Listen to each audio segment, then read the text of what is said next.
I never thought a quiet Saturday morning could turn into a confrontation with Karen, the same Karen who thinks rules exist only for other people. But there she was, bobbing in her bright yellow rubber boots, shoving gravel and asphalt 8 feet into my lake like she owned it. And the kicker? She had no idea I was a county surveyor. At first, I froze. My coffee mug trembled in my hand as I watched her bulldoze nature's border. 8 feet. That's not a rounding error. That's an outright invasion. The birds scattered in chaotic flurries, disturbed by the crunch of stone over what used to be a peaceful shoreline. I debated yelling. I debated hiding. But a sly grin spread across my face. Karen had no clue who she was messing with. She was a legend in the neighborhood, loud, bossy, relentless. Always one step away from calling herself mayor of the cul-de-sac. She'd been known to steal parking spots, claim trees on public property, and argue with squirrels over birdseed. Yet today, she was pushing asphalt into my lake, and I had the authority, the paperwork, and the perfect opportunity to teach her a lesson she'd never forget. I tiptoed closer, pretending to admire the view, snapping a mental photo of her stance, hands on hips, chin tilted skyward, completely oblivious. I could almost hear her internal monologue. If I pave it, I own it. Oh, Karen, if only you knew who she was dealing with. My first thought was disbelief. Who even thinks, you know what my lake needs? Asphalt. But Karen had that gift, or curse, of thinking everything belonged to her, from HOA landscaping decisions to that one perfect parking spot by the mailbox. I decided to play it cool. After all, I had the legal upper hand. County surveyors don't just measure land. We know the boundaries better than the homeowners themselves. Every inch, every curve, every fence placement. And this was 8 feet of trespassing perfection. Beautiful day for a renovation. I called out, trying to sound casual, like I had just wandered over for a morning swim. Karen turned, eyebrows raised. Oh, hey, I didn't see you there. Just fixing a little erosion problem. You know how it is. She waved a trowel at the asphalt as if that made it perfectly normal. Erosion problem. I echoed, squinting at the edge of my lake now buried under what looked like a small road. That's bold. Karen smiled, oblivious to the firestorm she had ignited. Well, I figured it would be better than letting your water just sit there. Standing water attracts mosquitoes. I blinked. Standing water attracts mosquitoes? That was a justification for paving a lake? I stepped closer, letting my boots crunch softly over the gravel that wasn't technically mine. Yet Karen didn't know that. You're really ambitious, I said carefully, my voice casual, neutral, like I wasn't about to unleash a legal lecture that would echo for decades in the HOA minutes. Her smile grew. Thanks. I like to help out. I thought, since your dock is right there, she gestured vaguely at my dock, I'd, expand the shore a bit, make it more accessible, friendlier. Think of it as civic improvement. I fought not to laugh. Civic improvement. On my property. My private lake. With asphalt. Karen, I said slowly, letting the word hang in the air like a warning, did you happen to check the property lines? She waved me off. Lines? Phut. That's boring. Who even looks at lines? I just go by, the eye test. That's scientific enough, don't you think? I took a deep breath, savoring the moment. This was exactly why I'd become a surveyor. For moments like this, when someone thought they could rewrite reality with a roll of asphalt and a friendly smile. And today, I had the perfect weapon, the truth measured in feet and inches. I crouched by the waterline, pretending to examine a loose rock, then looked up with a carefully neutral expression. Funny you mention that, because according to my records, your eye test is about 8 feet off. And that's just the beginning. Her face twitched, a subtle flinch, probably the first crack in her armor. She didn't know who I really was. I let it simmer. Karen loved to talk. The more she talked, the more mistakes she made.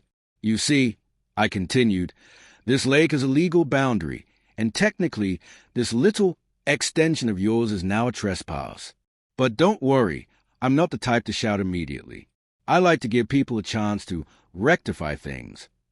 Rectify, she repeated, tilting her head, like painted a different color. I smiled thinly. Not exactly. I let my eyes sweep over the newly paved stretch. More like removing it before it becomes a permanent problem. 8 feet into my property is substantial. Karen's smile faltered. Oh, I thought maybe you'd like it. I mean, look at it. Shiny asphalt, perfect edges. Shiny, I repeated. Yes, too shiny for my taste.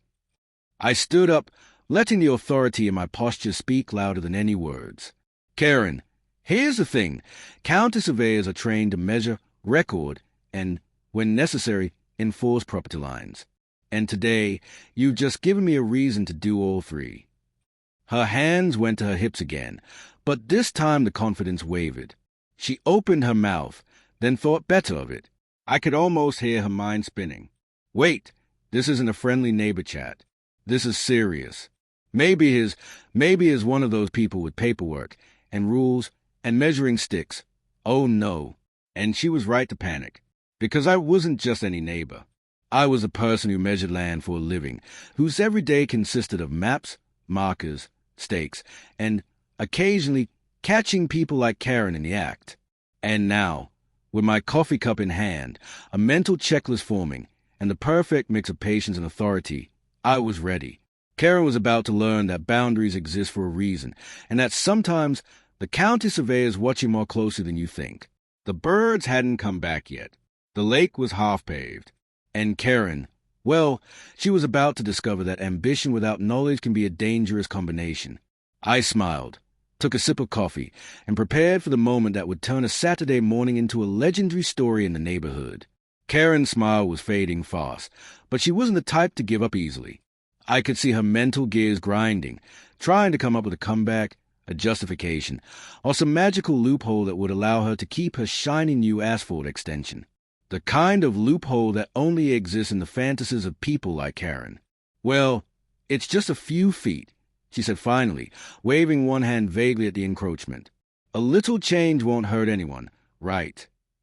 I leaned on my measuring rod, letting it rest against my shoulder like a scepter. A few feet. I repeated, letting the words stretch as long as possible, emphasizing each one. Karen, it's 8 feet. That's enough to park a small car, or a very ambitious beaver. And it's mine, every inch. She blinked at me, confused, like I had just dropped some complicated math problem on her. Yours? What do you mean, yours? I mean, it's water. Water doesn't belong to anyone. Everyone uses water. I let out a short laugh. Yes, water is shared, but property lines aren't. That water may be part of the lake, but the land underneath it, that's mine, and you just paved over it. I tapped my rod against the asphalt to drive the point home. The crunch of gravel under her boots made her flinch. Karen's mouth opened and closed like a goldfish, but no words came out. She clearly didn't know how to argue against technical authority. And that's where my advantage lay. Surveyors have a quiet power. It's subtle, but devastating when wielded correctly. I crouched again, pretending to inspect the edge of the lake. You know, I said casually, I could document this. Photos, measurements, official reports, the works. And then the county would have a record of your modification. Her face paled slightly. Modify? It's just paving. A little paving. Yes, I said, standing and spreading my arms. A little paving that extends 8 feet into my property. That's legally defined as trespassing. And trust me, Karen, that's a word the county takes very seriously. Trespassing isn't just rude. It's actionable. She swallowed hard. The confident, bossy Karen of yesterday morning was fading fast. Today, she was facing the consequences of underestimating a surveyor. Well, she began hesitantly, trying to regain control. Maybe we can compromise? I could remove some of it, or maybe just pay you for it. I raised an eyebrow. Pay me. I chuckled. You mean, like a donation to the lake? Because technically, it's still my property, and donations aren't required. But, you know, I'm not unreasonable. Her shoulders sagged as she realized she had no upper hand. I had all the tools I needed: authority, knowledge, and, most importantly, patience. Karen didn't, and the lake, and I, would remain unpaved if I played my cards right. I pulled out a tape measure from my pocket, letting the shiny metal extend with a satisfying click. Let's see. Yes, 8 feet, just as I suspected. You can check my calculations later if you like, but I promise the result will be the same. Karen took a hesitant step back, her confidence shrinking. 8 feet? Wow. That's actually kind of a lot. I let a small smile spread across my face. It's more than a lot, Karen. It's the exact distance from legal compliance to chaos. She bit her lip. I didn't realize it would matter that much. I just thought. Her voice trailed off as if she was trying to remember her original reasoning. But logic had left the building. All that was left was Karen versus reality. I leaned in slightly, lowering my voice to a conspiratorial tone. You see, Karen, the thing about being a county surveyor is that I don't just measure land.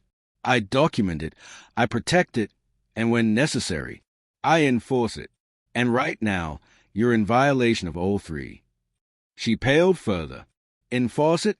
Like, you mean, call the police? I shook my head slowly. Not yet. First, we see if we can resolve this amicably, which means removing the asphalt and restoring the shoreline. Then, maybe we have a cup of coffee and pretend this never happened. Sound fair? Karen's lip quivered, and I knew I had her. Her pride would never allow her to admit defeat publicly, but privately, she was panicking. She looked down at the puddles forming around the asphalt and muttered, I just wanted to help. I nodded sympathetically, though my grin betrayed me. I get it. Intentions were, well, intentions. But here's the thing. Good intentions don't replace property lines. Her boot scuffed against the gravel, then shifted nervously. Okay, I'll remove it. I just didn't know. I straightened, tapping the rod against my clipboard. I know, and now you do. Consider this a friendly lesson in property boundaries and why county surveyors exist. Karen exhaled, the fight draining from her. So, no fines? No official record. I tilted my head. No fines. No records. But a clear understanding. That's the real victory here. And maybe a story you'll tell your friends about the time you almost paved someone else's lake. Her mouth twitched in a forced laugh. Yeah, a story. I smiled and extended my hand, letting the tension melt slightly. Deal. She shook it hesitantly. Deal. Then, just as the tension seemed to break, she added, but I might still add a little garden here, if that's okay. I sighed, shaking my head. We'll negotiate the garden later. For now, let's focus on removing 8 feet of asphalt from my lake. Karen looked at the lake, then back at me, then finally down at the tape measure in my hand. You really measure everything, don't you? All the time, I said with a grin. Every inch, every foot, and apparently, today, every bit of asphalt you think you can sneak past me. As she muttered under her breath about helpful improvements and creative landscaping, I stepped back, enjoying the calm before the storm of her removal efforts. 8 feet of pavement might seem small to some people, but to me, it represented a victory of rules over recklessness. And I had to admit, I was a little entertained watching Karen, the self-proclaimed queen of clever shortcuts, navigate the consequences of reality for the first time. She would survive, probably, but her legend, it was slightly tarnished. At least a day, the lake had won. As Karen reluctantly began dismantling her encroachment, I took a sip of coffee, leaning against my dock with a smug satisfaction only a county surveyor could feel. The morning had started with potential disaster, but now it was turning into a story I'd tell for years. And I knew, deep down, that Karen would never forget the day she tried to pave a lake and lost to the surveyor. I thought removing the asphalt would be the end of it, but anyone who knows Karen, even remotely, knows that ending it is not in her vocabulary. About 15 minutes after she started dismantling her 8-foot encroachment, I noticed her pacing to the edge of the lake, hands on her hips, muttering to herself in that signature, high-pitched, self-important Karen tone. At first, I tried to ignore it. Surveyors have patience. A lot of it. But then she stopped mid-step, spun around, and snapped her fingers like a lightning bolt of bad ideas. "I've got it," she declared, pointing vaguely at the shoreline. "If I can't pave, I can plant. Oh, yes, a garden right on the edge. Right there." I raised an eyebrow. "Karen, we just went through this. The edge of my lake is not your property." She waved me off. "Nonsense. A few flowers won't hurt anything. Think of it as beautification, nature, harmony." I sighed, resisting the urge to measure her sanity. Harmony doesn't extend across property lines. She ignored me and began gathering stones and bags of soil like a general preparing for battle. Her eyes sparkled with a thrill of creative destruction, or construction, depending on who you asked. She set about forming a little border for her lake garden in the exact area she had just been forced to reclaim. I walked over, keeping my tone casual but firm. "Karen, a reminder, that's still 8 feet into my property. Any planting there is technically trespassing." She didn't even look at me. "Oh, just relax. It's harmless. Maybe one little flower. A few shrubs. Nothing permanent." "Everything you touch tends to become permanent," I said, watching her struggle to lift a bag of soil that looked far too heavy for her boots. Karen paused, wiped her brow, and gave me a sly smile. "Well, I have strong arms. And strong vision. It's a good combination, don't you think?" "Strong vision doesn't change the law," I said, kneeling beside the edge of the lake to inspect the remnants of asphalt she was still prying up. Her fingers paused in mid-air, hovering over a half-buried shovel. "Law?" She trailed off, then shook her head. "You're such a buzzkill. I was just trying to help." I leaned back, taking a long sip of coffee, savoring the moment. Karen was a legend in the neighborhood for being bossy, loud, and relentlessly self-assured. But today, reality was catching up. I had the upper hand, the authority, and the perfect combination of humor and patience to watch her squirm. Just when I thought the morning had reached peak absurdity, Karen's creativity escalated. She squatted, frowning at the soil, then straightened up. "Aha! If flowers aren't enough, I'll build a bench. Yes, right there. People love benches. It'll be perfect." I blinked. "Karen, you don't need a bench." She waved a hand dramatically. "Oh, but I do. For visitors. For aesthetics. For life experience." I rubbed my temples. "Karen, life experience is great, but my lake isn't a canvas for it. Step back." She tilted her head. "Canvas? Oh, you think this is a canvas. No, this is nature. Nature needs enhancement, improvement." I crouched, letting my tape measure dangle. Nature also needs boundaries, and that's what you're testing right now. Karen paused, looking from the lake to me, then to the tape measure. Her eyes narrowed, but she didn't back down. "Boundaries are just suggestions, aren't they?" I shook my head slowly. Suggestions don't hold up in county records, and they definitely don't hold up when a surveyor's involved.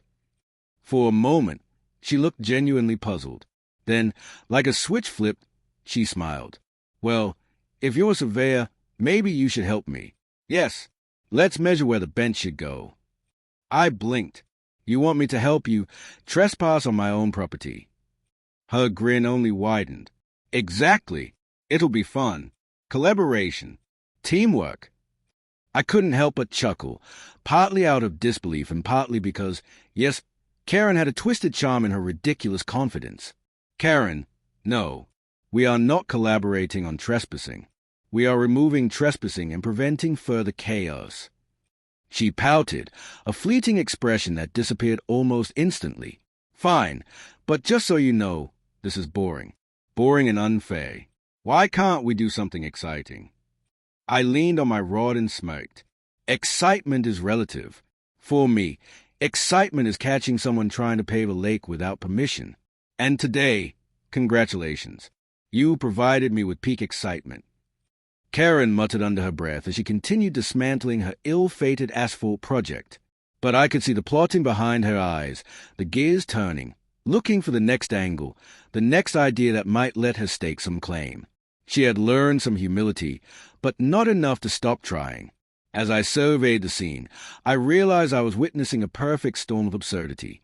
Karen, armed with soil, stones, and stubbornness, versus me, armed with tape measures, legal authority, and patience.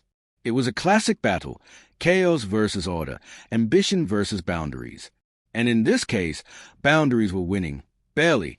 Then, out of nowhere, Karen grabbed a bright pink watering can, ran to the edge of the lake, and started sprinkling water over the soil she had just dumped. See? Already thriving. I raised an eyebrow. Karen, those are just rocks and dirt. Water alone doesn't make a garden. She looked offended. It will, in time. Nature is patient, unlike some surveyors I know. I laughed softly. Patient? I'm incredibly patient. But I'm also thorough, and that's why your little garden idea won't survive. She tilted her head, eyes narrowing. Oh, you're going to stop me? I nodded, holding my tape measure like a weapon of precision. Karen, I've measured, documented, and enforced land before. 8 feet in, and it's all recorded. Any additions, plants, or benches in that area, consider them illegal extensions. Her smile faltered, but then, as if the absurdity of the situation demanded it, she straightened, hands on hips, and declared, Well, maybe I'll just plant them on the other side. Yes, there, that's fine, right? I groaned inwardly but maintained my calm. As long as it's not on my property. Yes, that would be fine. And I'll even help you measure it. Properly, legally, outside my lake. She paused, blinking. Then, like a child realizing there's still a playground nearby, she clapped her hands. Oh, a compromise. Wonderful. Teamwork, right? You see, I knew we could work together. I shook my head, smiling despite myself. Yes, Karen, teamwork, within the bounds of the law. Let's go measure. As we walked along the edge, tape measure in hand, I couldn't help but marvel at the ridiculousness of it all. Karen had tried to pave a lake, almost succeeded in ignoring legal boundaries, and was now negotiating planting rights like a general negotiating a ceasefire. And through it all, I was patient, amused, and quietly victorious. Today had started with potential disaster, Karen versus my property, but it was evolving into a story I'd remember for years. 8 feet of asphalt, a stubborn neighbor, and the quiet satisfaction of watching order triumph over chaos. And yet, as I glanced at Karen plotting her next legal improvement, I knew this wasn't the end. Oh no, Karen had survived her first surveyor lesson, but she was already planning her next move. And if the next idea was anything like paving a lake, I'd need all my patience, expertise, and sense of humor to survive it. I thought the morning had reached its peak of absurdity with asphalt removal, improvised gardens, and the occasional dramatic sigh from Karen. I was wrong. Dead wrong. Because just when I started to relax, she paused mid-step, eyes wide, and declared, I've got it. The ultimate solution. I froze, sensing trouble. Ultimate solution. I repeated cautiously, bracing myself. Yes, she said, clapping her hands like a toddler who'd just discovered glitter. If paving didn't work, and flowers weren't enough, then a floating dock extension. I blinked. A floating? What? Karen's grin was unnerving. Yes, think about it. I'll attach it to your dock, make it larger, more accessible. People will love it. It's perfect, functional, a gift to the lake.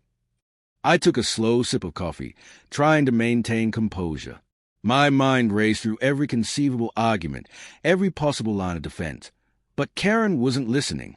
She was already imagining herself parading around the lake like some kind of DIY queen of engineering. Karen, I said slowly, choosing my words like land survey stakes, that dock belongs to me. The lake edge belongs to me. And adding a floating extension would be illegal trespassing. Again. She blinked, then laughed nervously. Illegal? Again? Oh, come on. It's just wood. Floats on water. How could that possibly be illegal? I leaned on my rod, trying not to smile at her confidence. You know, Karen, everything that floats on someone else's water without permission is, in fact, very illegal, especially when it's 8 feet wide and about a foot too ambitious. She pouted, but it's practical, functional, a creative solution. I'm improving the lake experience. I shook my head slowly. Karen, your improvements have a pattern. They start as good intentions, then escalate into my nightmare. Today, it's asphalt. Tomorrow, who knows? A zip line over the water? A miniature Ferris wheel. Her eyes lit up. Oh, a Ferris wheel. That's brilliant. I groaned, letting the tape measure slip from my hands. Karen. She waved me off. No, don't look so grim. I'm trying to enhance property value, obviously. And this is all legal, right? I raised an eyebrow. Legal only exists where rules are respected. And right now, rules are screaming at you from every direction. Karen frowned, her hands on her hips, looking momentarily stumped. I could see the gears turning in her brain, searching for another angle. Then she smiled slyly. Well, maybe you can help me calculate the perfect size. You know, surveyor style. Measurements, precision, legality. I sighed. Karen, helping you would involve me endorsing illegal construction on my property. And as much as I enjoy a good laugh, that's not happening. Her face fell briefly, then hardened into determination. Fine, but then I'll just wing it. Yes, just wing it. I knew that was trouble. Winging it with Karen meant potential disaster, laughter, chaos, and, most importantly, more paperwork for me. I decided to distract her with a compromise. Karen, if you're determined to contribute to lake improvements, there's a legal way. We can measure a section outside my property line, where your dock idea wouldn't trespass. You'll need stakes, tape, and my supervision. Legally, that area is fair game. Her face lit up with a mix of relief and glee. Oh, a measured section. That's perfect. Teamwork. I love teamwork. I hid my smirk behind my coffee cup. Yes, teamwork, with legal boundaries and minimal destruction. She clapped her hands and ran toward the edge, already dragging a small pile of wood and floats. This will be so much fun. I'll make it beautiful. And totally legal. I sighed, leaning against my dock and watching her hustle around, imagining what would happen if she weren't supervised. She had energy, creativity, and determination, all aimed at bending the rules until they snapped. As she measured and marked stakes along the shore, I reminded her gently, remember, Karen, every measurement must stay outside the 8-foot no-go zone. She saluted dramatically. Yes, Captain Surveyor. I shook my head, hiding a laugh. This was absurd. But at least now, the chaos was contained. Mostly. Hours passed as Karen hammered stakes, adjusted planks, and argued with herself about alignment. She occasionally paused to lecture me on her design philosophy or aesthetic vision, which mostly involved painting everything bright colors. I let her talk. It was therapeutic, in a strange way, to watch someone so utterly confident in their creativity while simultaneously so utterly oblivious to consequences. By mid-afternoon, the floating dock project was underway, legally. It was small, contained, and entirely outside my property line. But I couldn't shake the feeling that this was just a calm before the storm. Karen's creativity, combined with a disregard for rules, was like a wildfire in human form. And I was standing in the middle of it with a tape measure and a coffee cup. She paused for a break, wiping sweat from her forehead. You know, she said thoughtfully, you're not so bad for surveyor. Most would just yell and call the county. But you actually let me help. Teamwork. I smiled faintly. I'm letting you help because it's controlled, legal, and doesn't involve paving over my lake. Her eyes twinkled. Controlled, legal, boring. I laughed. Boring is subjective. 8 feet of asphalt is illegal, and 8 inches of mulch is fine. That's the difference. Karen wrinkled her nose but nodded. Fine. I'll behave, for now. But tomorrow is another story. I shuddered. Karen had tomorrow already planned in her head, and I could feel it coming like a freight train of chaos. But for today, the lake remained intact. 8 feet of asphalt was gone. The garden experiment was mostly contained. And the floating dock, while colorful and slightly over-enthusiastic, was legal. As she prattled on about paint colors, benches, and flower placement, I leaned back, taking a long sip of coffee. I had survived. Today's disaster had been averted. Karen had been contained, for now. And I had a story that would make every surveyor chuckle for years. The morning I caught Karen paving 8 feet into my lake. But deep down, I knew this was only the beginning. Karen had ideas. Big ideas. Wild ideas. Ideas that involved ignoring property lines, reinterpreting reality, and occasionally redefining what legal meant. And I, armed with tape measures, patience, and a slightly wicked sense of humor, would be there to stop her, at least until tomorrow. I should have known it wouldn't end with a floating dock. Karen doesn't do contained or reasonable. She does spectacular chaos with the enthusiasm of someone who genuinely believes the world owes her a standing ovation. It was early the next morning when I heard the first signs of trouble, the unmistakable sound of wheels rolling across gravel and the occasional clang of a toolbox. Peering over the dock, I saw Karen in full construction mode. She had somehow acquired a wheelbarrow, a stack of wooden planks, and a bag of cement. And her grin, oh, that grin, it was equal parts mischief, determination, and a complete lack of awareness. "Good morning," she called, waving a trowel like a flag. "Today is going to be legendary." I set down my coffee, already anticipating disaster. Legendary for who? You or the lake? She ignored me. I've thought of a better idea. Forget the dock, forget the small garden. We're going grand scale. Yes, a full lakeside terrace, with benches, flower beds, and decorative stones. I nearly choked on my coffee. A terrace? Karen, that's my property, my lake, my shoreline, and technically trespassing. She waved a hand as if dismissing the concept of legality entirely. Oh, legalities, schmegalities. We're talking aesthetics, art, community. I rubbed my forehead. Community? The only community that exists here is the one defined by property lines, and those lines stop at my dock. Karen didn't even flinch. Instead, she pointed at the water. Well, technically, some of the terrace can float. Floats. That way, no permanent damage. Eco-friendly. I blinked, trying to calculate how someone could rationalize a floating terrace as eco-friendly when it involved at least 3 wheelbarrows of cement and a suspicious amount of soil. Karen, I began cautiously, you do realize that floating concrete isn't really floating. It sinks. Physics. Science. Reality.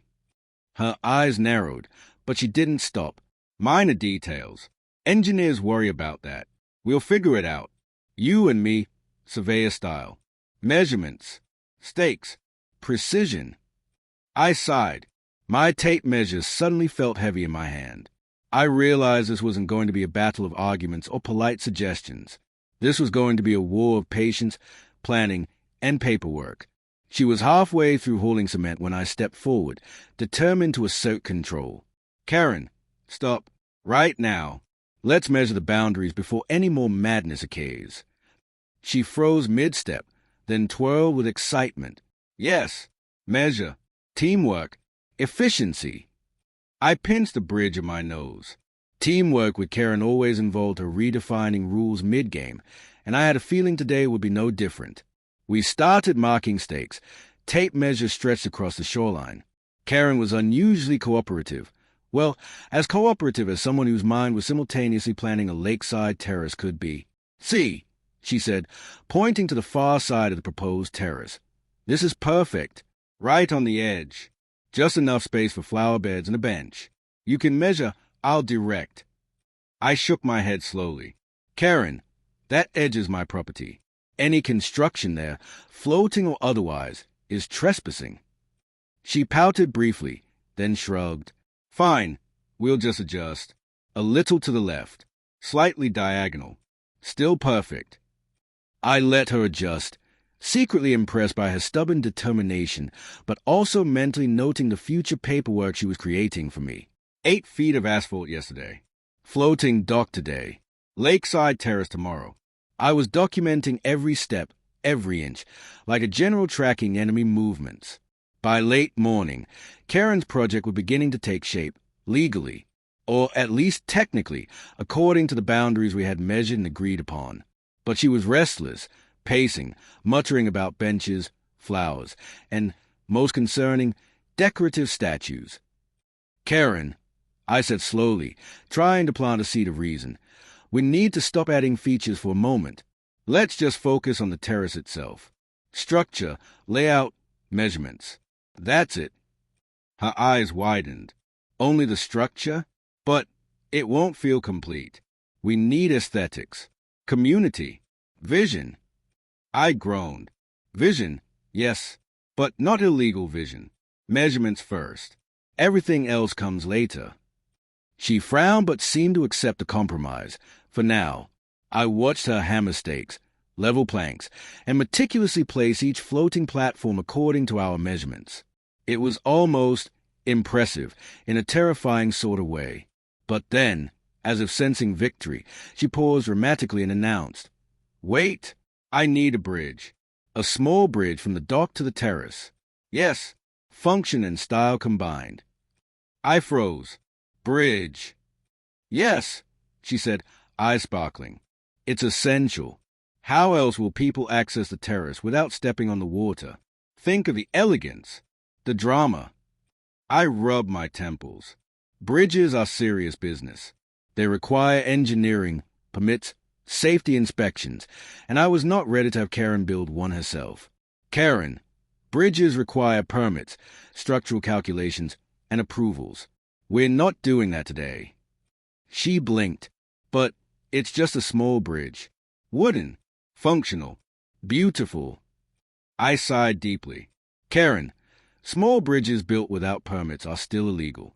You could sink it, fall in, or, worst case scenario, get me involved in a county disaster report." She tilted her head thoughtfully. "Fine, no bridge. But we need a ramp." "Yes, a ramp." I groaned audibly.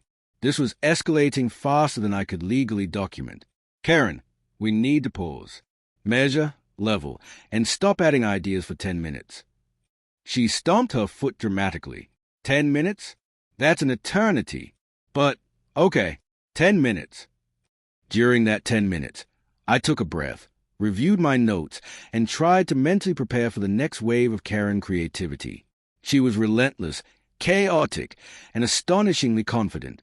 And yet, somehow, contained within measured boundaries, she was at least marginally safe. When the 10 minutes were up, she bounced in place. Now, back to vision, aesthetics, and function. I groaned again. I knew this story wasn't going to end quietly. Karen had escalated from asphalt to garden to dock to terrace, and tomorrow would probably involve fireworks. Or a Ferris wheel. But for now, the lake remained intact, the terrace was being built legally, and I had survived another Karen-inspired morning. And yet, deep down, I knew the story wasn't over. Karen's imagination, combined with her disregard for rules, was a force of nature. And I, armed with tape measures, patience, and an official clipboard, would have to navigate every crazy idea she conjured. Today had been chaotic. Tomorrow could be catastrophic. But for now, I sipped my coffee and watched Karen hammer stakes with wild determination, already planning her next grand idea. And I knew, with a mix of dread and amusement, that the final showdown was coming. By the 6th day, I had developed a nervous respect for Karen's energy. She had gone from paving asphalt to garden beds, floating docks, lakeside terraces, and, if my imagination served me right, possibly contemplating a miniature Ferris wheel on stilts. Each morning, I braced myself for the next unexpected development. Today, I wasn't just prepared. I was armed with documentation, patience, and coffee. I stepped onto the dock, surveying the lake. The floating dock extension was legal and secure, the terrace was partially completed within our measured boundaries, and Karen was nowhere in sight. I felt a brief moment of calm. Then a loud cheer echoed across the water. I turned just in time to see her bounding toward the dock, a megaphone in hand, wearing goggles, a hard hat, and a fluorescent vest that proclaimed, "Lake Innovator Extraordinaire." "Oh, this is happening," I muttered under my breath. Karen stopped at the edge, megaphone poised dramatically. Behold, the final stage, the masterpiece, the culmination of vision, creativity, and teamwork. I raised an eyebrow. "Karen, what is that exactly?" She beamed, gesturing to a pile of wooden planks, floats, and a suspiciously large tarp. "It's the ultimate lakeside platform. Dock, terrace, observation deck, multifunctional, aesthetic, and highly Instagrammable." I blinked. "And this is legal. How?" Karen's grin widened. "Oh, it's perfectly legal. Mostly. Kind of. We'll adjust if necessary. But for now, look at it. Behold the vision." I sighed, realizing that today's mission would not be about subtle corrections or gentle persuasion. This was the grand finale of Karen Chaos. "Karen," I said firmly, holding up my tape measure like a weapon of logic, "before you do anything else, I need to measure, document, verify boundaries. This, whatever you're building, cannot cross into my property, and I will not approve a single plank outside the legal line." She nodded eagerly, seemingly oblivious to my tone. "Of course. Surveyor style. Precision. Teamwork." I began pacing, tape measure extended, marking stakes, checking angles, and double-checking every inch. Karen hovered around me, shifting planks, waving paintbrushes, and offering enthusiastic advice about colors, lighting, and flower placement. "Karen," I said, crouching to inspect a plank, "if one piece of wood crosses a line, even by an inch, it becomes illegal encroachment. Do you understand?" "Completely," she chirped. "Inch precision, millimeter accuracy. I love rules." I stared at her for a moment. That last part was clearly false. But at least she was temporarily contained. Hours passed in a whirlwind of measuring, leveling, and gently correcting misaligned planks. Karen muttered constantly, planning benches, mini fences, and, somehow, a swing. I silently documented everything, knowing this record would save me from future disputes. Finally, after much effort, the platform was secure, entirely within legal boundaries, and impressively colorful. Karen took a step back, arms raised triumphantly. "Behold," she shouted, "my masterpiece. Functional, legal, creative, and absolutely spectacular." I blinked. It was surprisingly well done, and entirely contained within my property line. A small miracle. "Karen," I said cautiously, "I have to admit it's actually quite impressive. But remember, this only worked because you stayed within the boundaries we measured. Any deviation, and I'll have to intervene." Her eyes sparkled. "Of course. Boundaries are fun. Rules are exciting. I promise." I hid a smile. "Good. Now, let's discuss maintenance, safety, and, most importantly, no further expansions without prior approval." She nodded vigorously, seemingly committed to the agreement. "Absolutely. Scout's honor. No unauthorized projects. No floating Ferris wheels. Maybe just paint." I laughed, shaking my head. "We'll limit paint to approved colors." "Agreed." Karen agreed with a dramatic flourish. "Agreed. Surveyor style." As the sun began to set, I finally took a deep breath. The lake was intact, the platform was complete, and Karen had, miraculously, stayed within the lines. Today, I had won, at least temporarily. Karen wandered over, paintbrush in hand, and tapped my shoulder. "You know, you're not so bad." Most surveyors would have yelled, fined, or called the county. But you let me create, guided me, protected the lake in my dreams. I chuckled. "Karen, I'm a surveyor. I document, measure, and protect property lines. And apparently, I have a knack for containing chaos." She grinned, eyes gleaming with unspent energy. Next time we go bigger. Sky decks, water slides, mini Ferris wheels. I swallowed, realizing that yes, the adventure with Karen was far from over. But today, victory was mine. The lake had survived, boundaries were respected, and somehow I had managed to keep a surreal sense of humor intact. I watched Karen wander along the platform, tap a plank here, adjust a stake there, humming to herself about vision and community impact. And I had to admit, she had an undeniable drive, even if it was chaotic, relentless, and occasionally terrifying. As the sky turned orange, I took a final sip of coffee, feeling a mixture of relief, exhaustion, and amusement.